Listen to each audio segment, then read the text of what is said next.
Hello, hello, I'm Snooky, and today I am joined by Smo. Hello, hello. And Cherry. Hello, hello. And together we are Hydragames69. And today we will be continuing Five Nights at Freddy's The Silver Eyes. Let's begin. He stared at the wall, waiting. Nothing happened. Jason frowned. He had been so certain these would tell him something, but they were just drawing.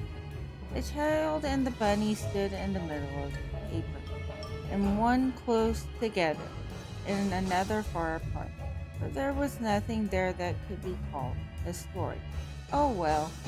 He started to look over at the others again, and the highest one began to move. This time he saw the ship. The crayon lines twisted and slid on the page, moving of their own account, too fast to follow. When the first stopped moving, another started. They continued one after another until the last. Then the one he had just put back was finished. Jason watched, his eyes wide, his heart pounding. But by the time he realized what was happening, it was over. The figures were fixed in place, and now they did tell a story. In the first, a child was sitting alone. In the second, Bonnie appeared behind the child. In the next, Bonnie had snatched the child, lifting it off the ground. In the last, the child was screaming, his eyes wide and his heart racing. Jason stepped back. He was transfixed. His body suddenly felt leaded, too heavy to run. A sound arose, like wind rustling the papers on the wall, though they hung motionless before him. The sound rushed and grew, louder and louder, until wind gave way to screaming. Jason clapped his hands over his ears, and the pieces began to drop from the walls, landing with loud crashes, as if they were made of something far heavier than paper. As he watched, the fallen pages turned a dark red, soaked through with color as they touched the floor. Jason turned to run, but his path was blocked as pages crumbled from the ceiling in a turret. One landed on his shoulder, another on his back, and then another. And they clung to him, wrapping around him as if they would suffocate him. Jason felt his legs buckle under the weight, dropping at least 1-2 knee. As he braced himself under the storm of paper, the room began to shake violently. Jason gritted his teeth, trapped, and suddenly it was over. The red-soaked papers were gone. There was nothing on his back, and Marla had him by the shoulder and was staring at him wide-eyed. Jason, what on earth is wrong with you? Jason scrambled to his feet, brushing himself off as if he were covered with invisible insects.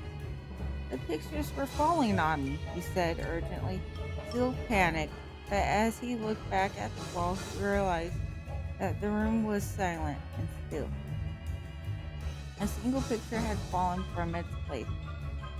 Marla looked down at it, then back to her brother, and she shook her head. She leaned close and hissed into his ear, "You embarrass me." She let loose her grip after a moment, her face almost blank, and walked away.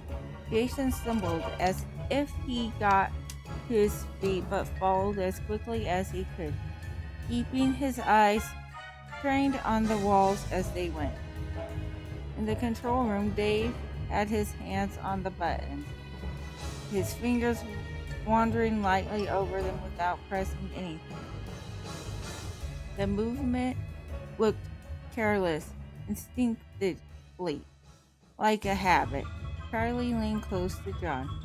"He's been here before," he whispered. "Look at the way he touches the controls. Maybe he's just good with computers." Jason, offended, not sounding convinced. Can you make them dance again? Jessica asked. Dave barely seemed to acknowledge the question. His mouth hung slightly open, and he seemed to be staring at something none of them could see. In the bright lights, they could all see that his uniform was grubby and torn in places, his face poorly shaped and his eyes a little unfocused. He looked less like a guard than a vagrant, and he looked at them all as if he had wandered in ages ago and they were the newcomers. It took him a moment to register the question. Sure, let's see what we can do, he said. He smiled at her, his mouth askew. His eyes were a little too intent on her face, holding her gaze just a little too long. Jessica swallowed, pleased with an instinctive resolution, but she smiled back politely. All right, Dave said. I've been here a few times before. I think I can work some magic. Charlie and John exchanged glances.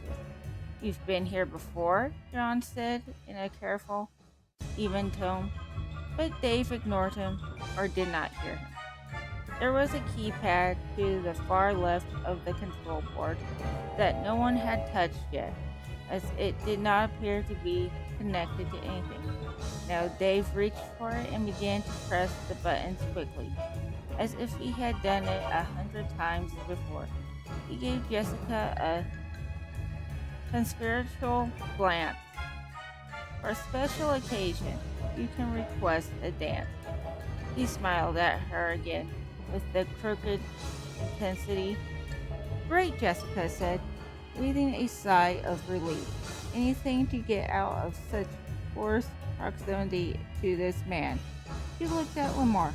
I'm going to go look. Will you take over? Yeah, sure, he said, shooting forward to fill the vacancy as Jessica and Dave made their way out to the show area. On stage, the lights were flashing in patterns, accompanying music that no longer played, and Bonnie's mouth was moving as though in song. His eyelids closed for long blinks, then opened again with loud clicks. His glass eyes moving from side to side. One large blue hand rose and fell, strumming extravagantly on the red guitar whose strings had long since gone missing.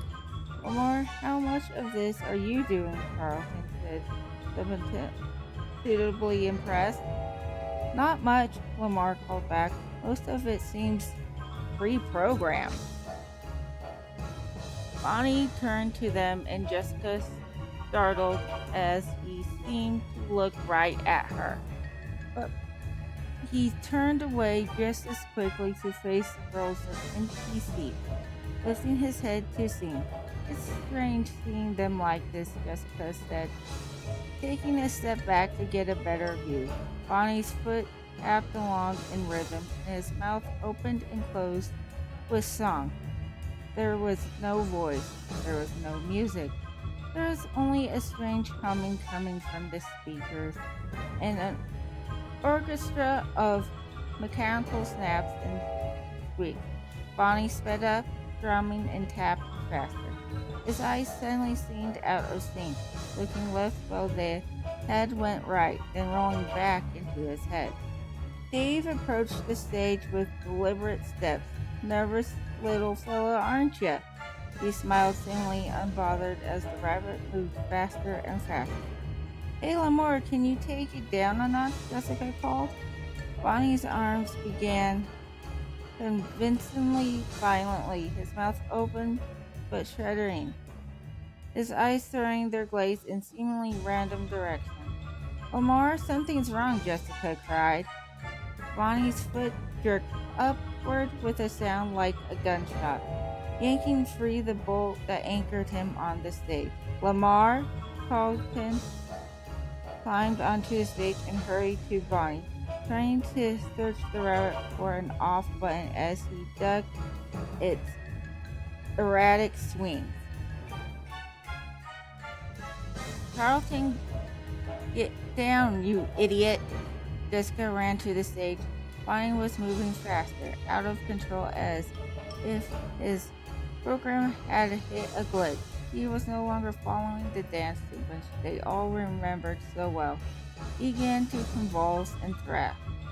Carlton scrambled back, trying to get away, but Bonnie's arm broke away from the guitar, swinging out and hitting Carlton across the chest, knocking him off the stage.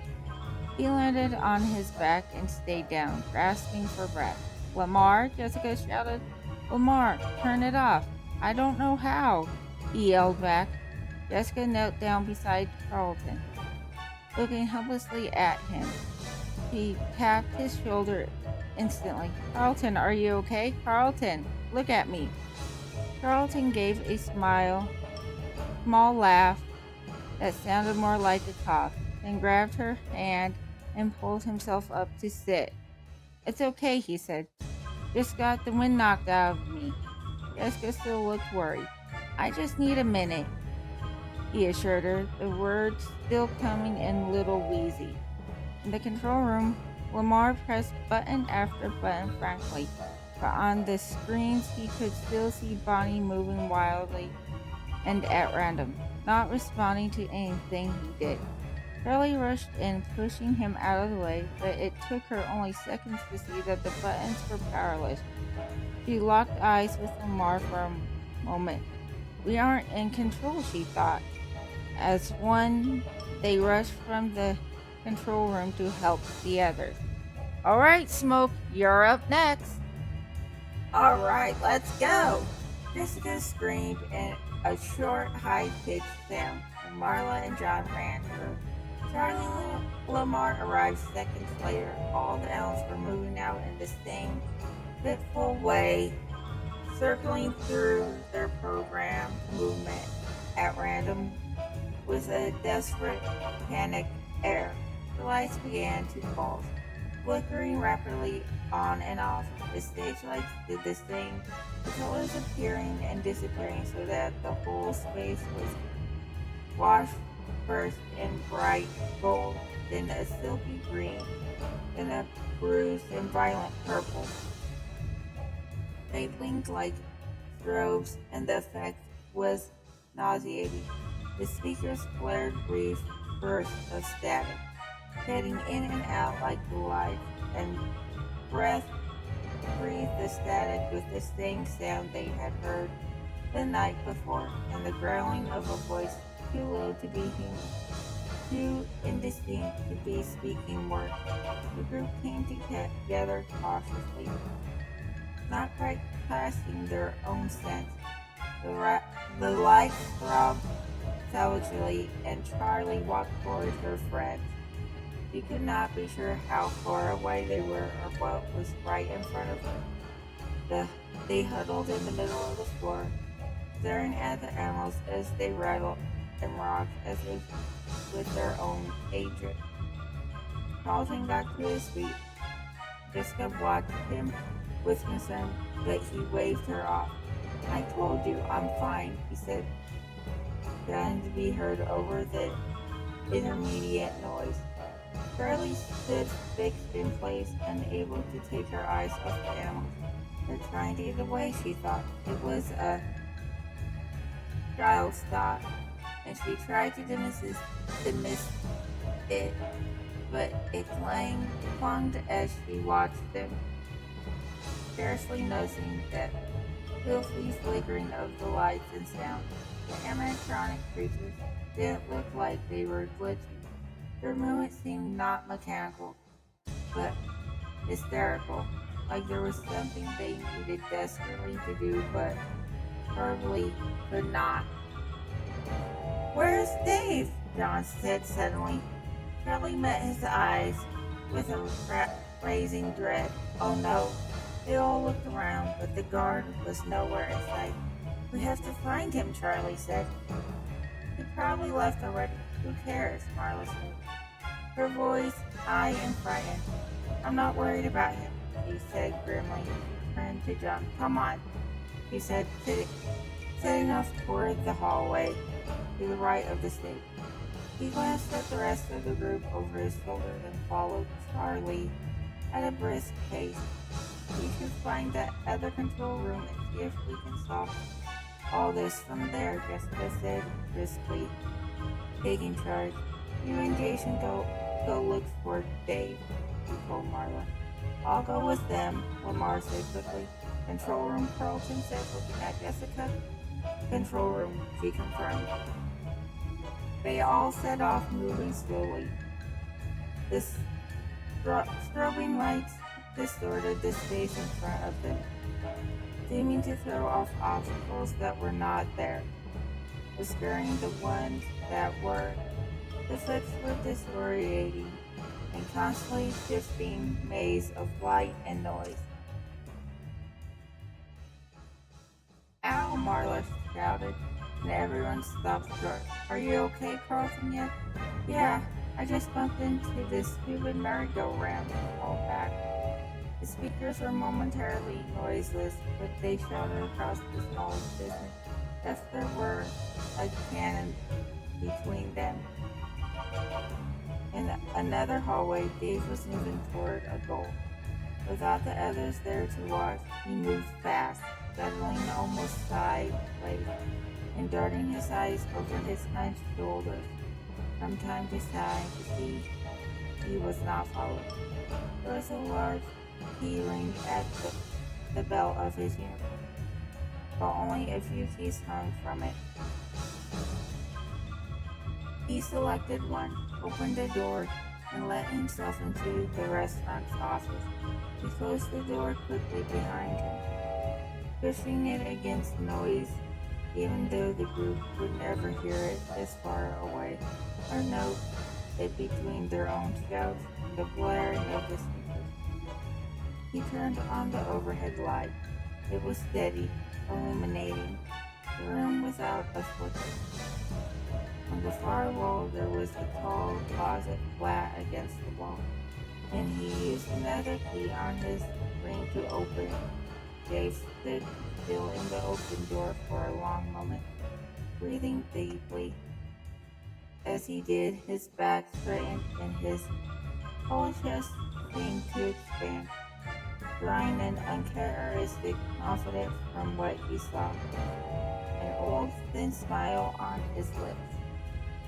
Dave reached out with his fingertips, savoring the moment and brushing yellow fur.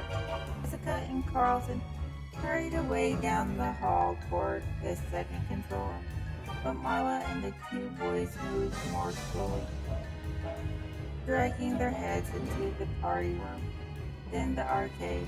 The rooms appeared empty, but in the constantly changing light, Jason thought as they moved on it would be easy to miss just about anything. Having checked the area, Marla and Mark headed back into the main room. Where are Jessica and Carlton? Lamar shouted over another burst of garbled sound. Jason stopped and looked back, and in a fleeting instant he saw a rabbit outlined in the hall for a split second as the lights flashed on him, then vanishing and appearing again in his place in the party room they had just left. Marla! Jason shouted, Marla! His voice was thrilled again. He rolled around. What, are you okay? I saw Bonnie. He was there. What? Marla's eyes went automatically to the stage. Bonnie was still there, moving back and forth with the same odd, static movement. Jason looked. He's there. He can't move off the stage.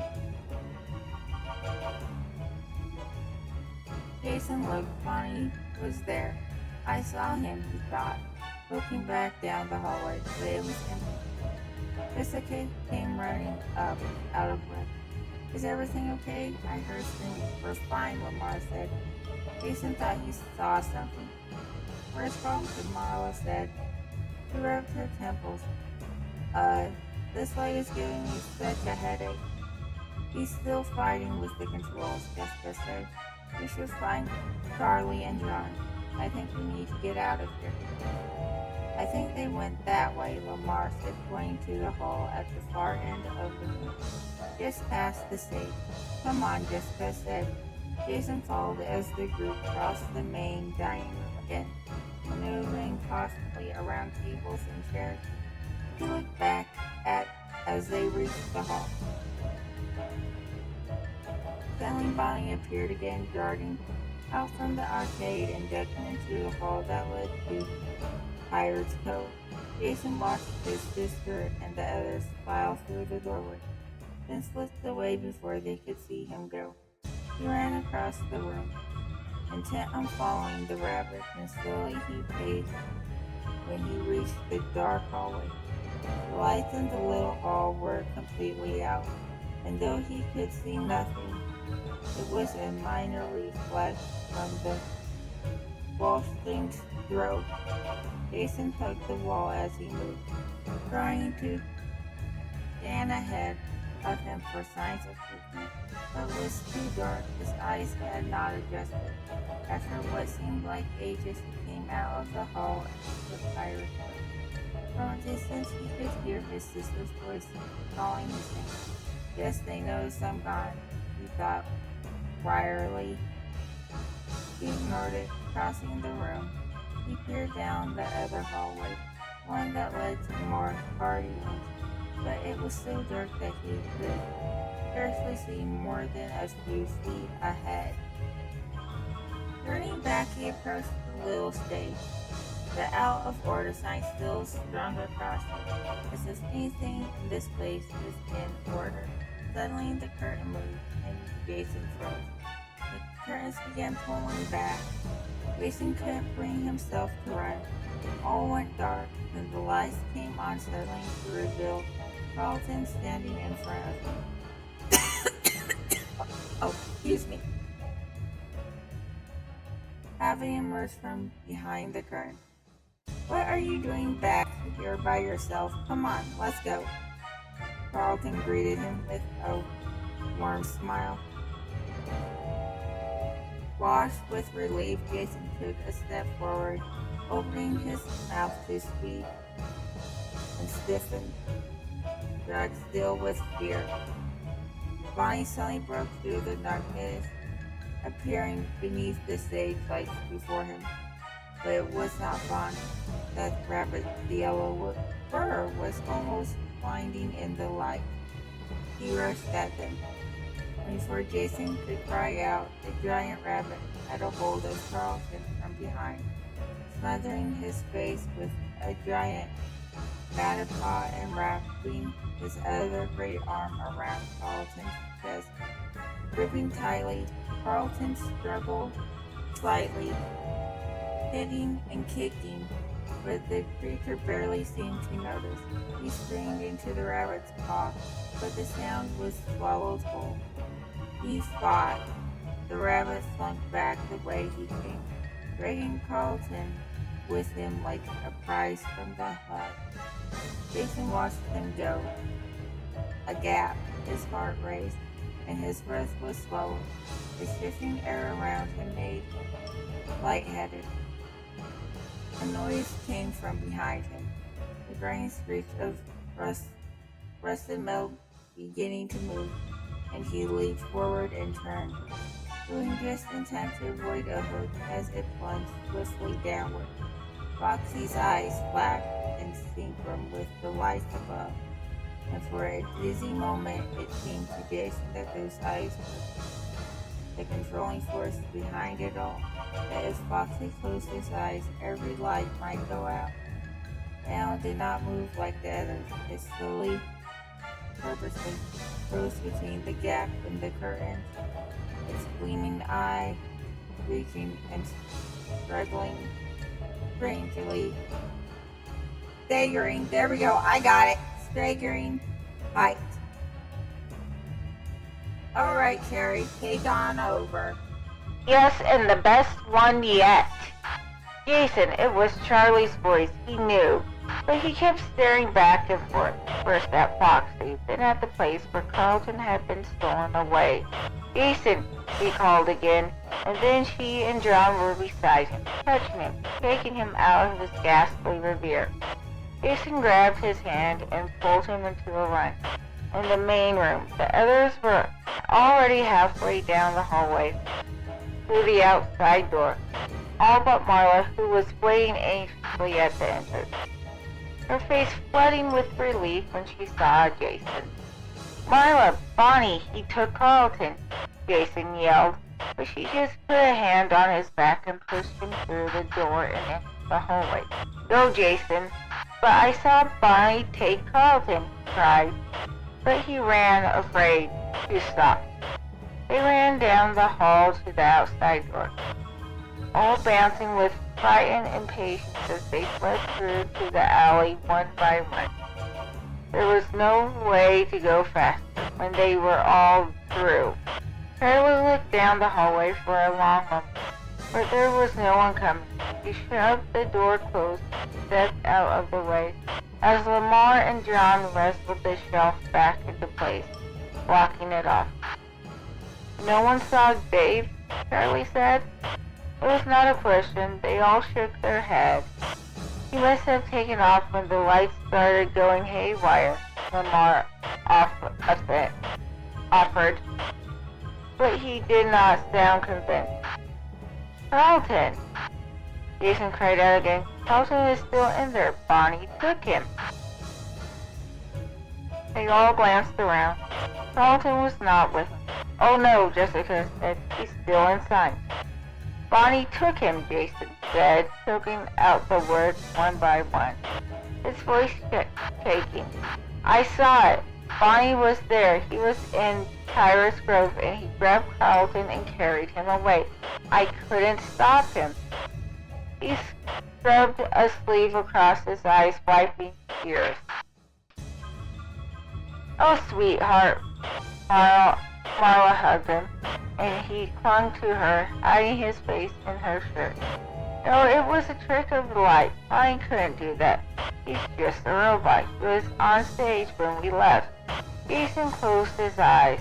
He had only glanced for a second at the main stage as they were leaving, but it was true. Bonnie had been there, moving in a strange and clumsy twist and bend, stuck in place. He pulled away from his sister's arm. "I saw it," he insisted, more weakly. "Bonnie took him." The other exchanged glances above his head. Charlie looked at Marla, who shrugged. "We have to go back in," Charlie said. "We have to get him." Jessica was nodding, but John cleared his throat. "I think we need help," he said. "It's not safe in there." "Let's get Carlton's dad," Marla said. "I'm not taking Jason back in there." Charlie wanted to protect, but she bit her tongue. Charlie wanted to protest, but she bit her tongue. They were right. Of course they were right. Whatever had just happened was beyond them. They needed help. They made their way back through the corridors of the abandoned mall, not bothering to be cautious with their footsteps or the beams of their lights.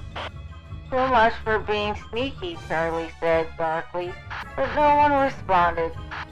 By silent connections, their pace quickly steadily.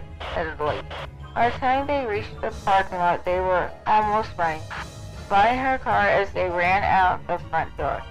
Charlie felt an almost physical relief to see it, like it was an old friend. "Someone should stay here," she said, pausing with her hand on the door handle. "We can't leave Carlton." "No," Marla said firmly. "We're leaving now." They looked at her in surprise for a moment. Suddenly, she was talking to them all the way she talked to Jason. "Sisters know best." Lamar and Jason exchanged glances, but no one said anything. "We're going into town, all of us," she added, giving Charlie a warning look. "And we're finding help."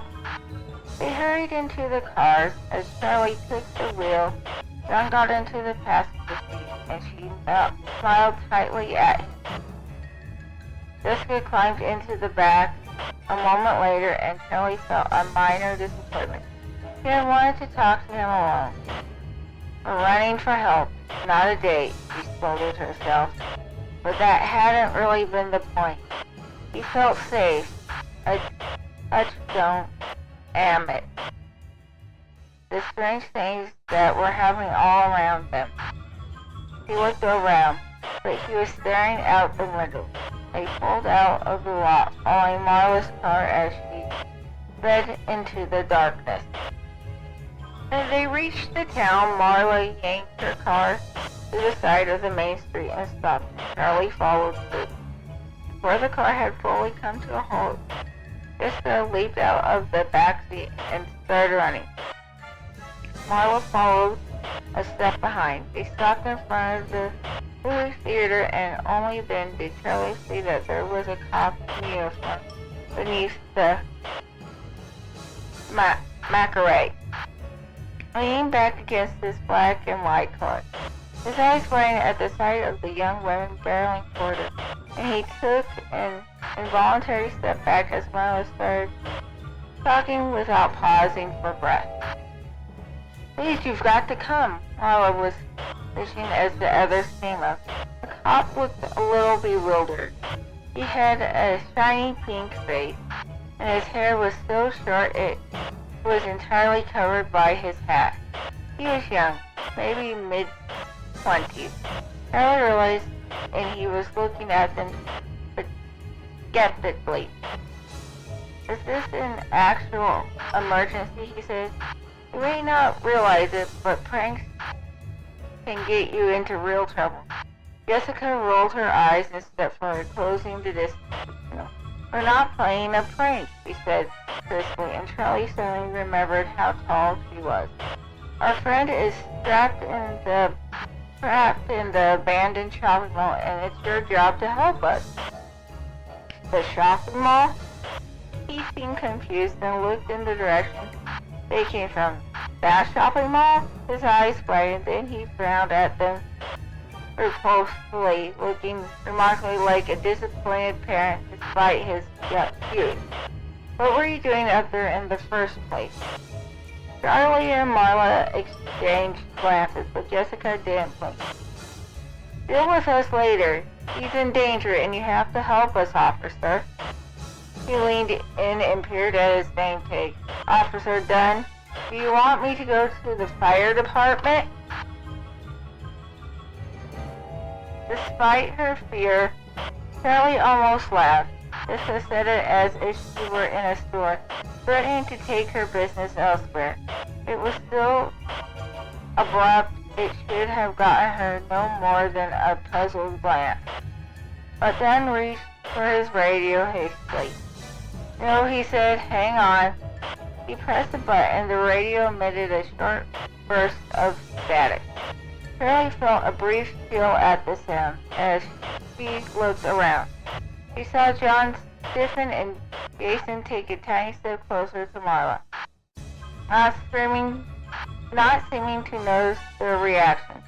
Dunn barked incoherent sounds into the radio, talking in top code, and Charlie suddenly had a flash of memory of running around the yard, whispering into walkie-talkies with Marla. They could never understand each other on the cheap toys her father had found in the drugstore bargain bin, but they didn't mind. Actual communication was never the point. Charlie, come on, Jessica shouted at her, and Charlie came back to herself. Everyone was headed toward the cars and piling back in. I pulled out in front and the cop followed her, with Charlie bringing up the rear. Why doesn't he have the siren on? Jessica said. Her voice was thin and brittle, as if her only choice was a sharp tongue or tears. He doesn't believe us, John said softly. He should have the siren on, Jessica said, and this time it was almost a whisper. Charlie's knuckles were white on the steering wheel as she stared straight ahead at the cops' red twilight. When they got back to the mall, Jessica dashed ahead, forcing the rest of them to run behind her. Charlie didn't mind. It felt good to run. Purposeful. Lamar was talking to the cop as they ran, yelling over the noise of their stuttering feet. The restaurant is all boarded up, so there's a door left open, he said. The words broke by his uneven breathing behind the plastic. You move it? Dark alley, Carlton smiled smells like feet. Officer then stuttered briefly, but he regained his stride. When they reached the alley, they slowed their pace, moving more cautiously down the narrow hall until they came to the door. Right here, John said, and Dunn moved forward to help with the shelf. They drew it back too fast, the constant rattling and wobbling. The shelf pitched backwards, and tools, cables, and paint cans full of nails crashed to the floor. Ow! John yelled as a hammer bounced off his foot.